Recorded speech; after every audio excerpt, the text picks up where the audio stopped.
Yo, what's going on, guys? It's Steve. So I've been reading some comments. I've been watching a lot of Summer League highlights, and I've been reading a lot of comments from, I think it's GD highlights or Zemo, whatever, the top YouTube highlight people. So I've been reading some comments on Lonzo Ball videos, and pretty much every single one, except for a few top comments, were, oh, he's overrated, oh, he sucks, he's this, he's that, he'll never be good, he's gonna be a bust, and all this other stuff.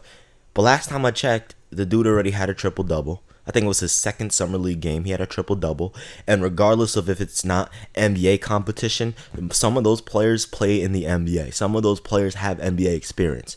Okay? And if that's not the top level, it's like second or third tier, depending on if you want to give the G League above Summer League. Because it's the NBA, it's D League, well, G League now, and then it's Summer League, and then it's obviously Division I college basketball. But I'm seeing people hate on him, and I'm just like, why? Why is it that whenever someone's succeeding that's new, people are always provocative and they hate that person? For example, LeBron James, back in, I would say, after the decision, and he started to have some success, people hated on him. Okay? When Stephen Curry started to dominate, people hated on him. Okay? Now we have Lonzo Ball, who's playing pretty good in the Summer League.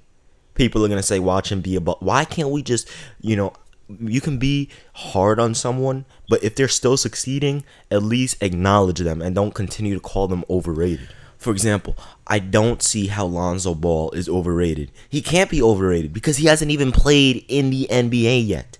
He's playing Summer League basketball. He hasn't played at that top tier level yet. But at this one of the top tier levels, meaning the Summer League, which are some of the best players on this planet, he's dominating. Okay, now some things I'll tell you about him. He can stuff the stat sheet. He's not a dominant scorer, but he can be, in my opinion, if he's more aggressive. But he's a pass-first player. I see a lot of Jason Kidd, LeBron. I see a lot of that in him. Magic Johnson, okay? His passing ability, his vision, his IQ, his defense is actually pretty good. His defense on his IQ on the defensive end is really underrated. I mean, I see him see passes before they happen, and this reminds me of LeBron James. I see him pick pockets, block people from behind. A lot of people don't do that. Okay, a lot of people don't allow their defender to beat them on the pick and then come block them from behind. Most people just give up. But Lonzo, he keeps hustling. He keeps playing defense. He just gets back. He's a great player, man. I'm telling you, this guy is a great player. He's very, very smart on the basketball court. And I think, what is he, 19? He's younger than me. He's a genius on the basketball court. Now, that's not for me to sit here and just praise him, because there's some things I need him to improve on. For example, he has no presence on the floor, meaning he doesn't invoke fear on other players like true great players do. Like, for example, the 03 draft, the 96 draft, okay? Kobe, Tim Duncan, Dirk, KG, and that whole era, okay? Shaq, LeBron, Melo, D-Wade, that whole era, Kevin Durant, Tracy McGrady, Stephen Curry even. Those players invoked fear on people. They made people fear. Could you imagine trying to guard Stephen Curry? You'd be pooping your pants because you'd be scared of him shooting the basketball. And as soon as he hesitates for that jump shot or fakes the jump shot, you're going to jump and he's going to drive by you. LeBron James, you're fearful because he's going to jump over you and overpower you. Melo, you're fearful because there's nothing you can do. Kevin Durant, you're fearful because there's nothing you can do. Kobe, you're fearful because there's nothing you can do. Okay. Kawhi Leonard, you're fearful to dribble the basketball in front of him because he's going to take it from you. Now, with Lonzo Ball, I don't see him invoking fear on other people. I don't see it. And I know someone's going to say, well, he's young, but at the same time, when LeBron was young, people were scared to guard him. When Melo was young, people were scared to guard him. Okay, Kevin Durant, people were scared to guard him. Okay, now, I think he can gain that presence to make people fear him, and what he needs to do for that is just he needs to become a dominant scorer, which he can be. He has the shooting ability, he has that dribbling, handling ability, he has the speed, the quickness, the IQ to defeat every defender. He's just not aggressive in terms of shooting the basketball because he's a pass-first player, which there's nothing wrong with. There's nothing wrong with that.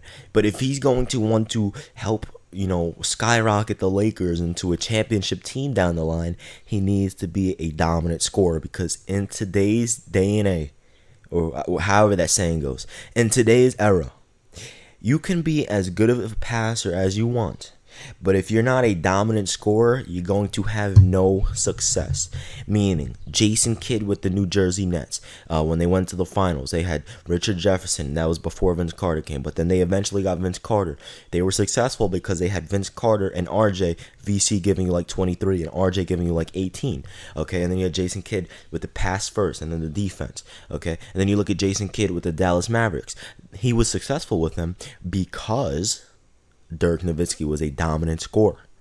Okay, that is what you need to succeed in today's day and age. You need to be look, I don't know how that saying goes, so I'm gonna just stop saying it, but you have to be a dominant scorer. You can't expect to be dominant just by passing the basketball. For example, look at Chris Paul. He's one of the best point guards in NBA history, one of the best passers, one of the best defensive guards in NBA history. He has no success in terms of winning championships because he's not a dominant scorer.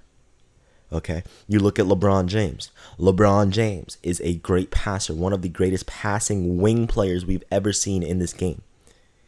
Okay, one of the greatest passers ever, to be honest. But his scoring ability was so good that he was able to dominate and win championships.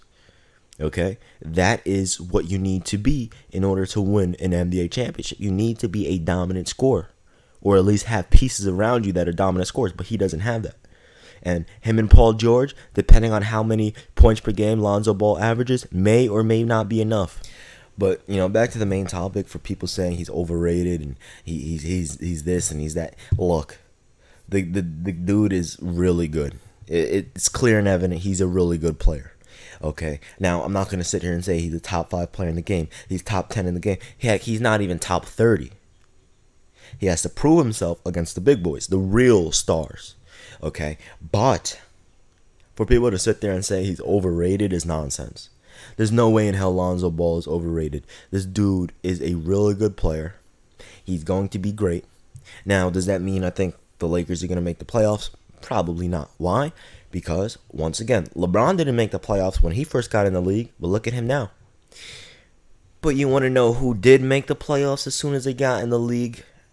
Pretty much 10 straight years until a certain person ruined everything. I'm not going to say any names, but you guys know who I'm talking about. Okay? You guys know exactly who I'm talking about. But at the end of the day, what I'm seeing from Lonzo is something extremely special. I'm seeing something special. And he's humble when he plays too. I don't see him screaming and yelling. He keeps his head down and he just keeps walking. That's very rare. That's rare. That's like Kawhi Leonard rare. Okay? Could you imagine if Lonzo and Kawhi teamed up? Oh my gosh. Alright. But at the end of the day, I'm going to sit here and I'll say this. Lonzo Ball is going to be something special in this league. Now, I don't know about Leo, or I think his name's LiAngelo or LaMelo. First of all, LaMelo, when you come into the league, you got to change your first name, because you're not going to be named Melo, because there's been a Melo and he's one of the greatest players ever. So you're not going to come in the league thinking you're going to have the same name Melo when there's already been a Melo in the league. Okay, so let's get, what is he, a junior in high school now? So what, 2 senior and freshman year in college, 2 more years till he's in the league? Melo might still be in the league. All right, but anyway. On a serious note, though, Lonzo, he's a great player. At first, I thought he would have to change his form, because I don't think it would work against the elite players in this league, especially the elite defenders. Because think about it, Kawhi is definitely going to be guarding Lonzo, because Lonzo is going to be the orchestrator of the offense, so Kawhi is going to be guarding him. But at first, I thought he would need to change it, but then I realized he's not a scoring first player. And he doesn't really shoot a lot. So, honestly, and he can put up numbers, too, in terms of scoring. So, I don't think his jump shot's going to be a problem. But where he needs to improve is strength. And he needs to be more aggressive on the offensive end. And his presence on the floor. He puts numbers up, and he's a great player. But he doesn't have a presence on the floor. He doesn't invoke fear on his defenders and on the enemies, like most NBA superstars do. So he has a long way to go, but to call him overrated is complete nonsense. He's a great player, and we should be supporting him. Congratulations, man. This dude's going to be great.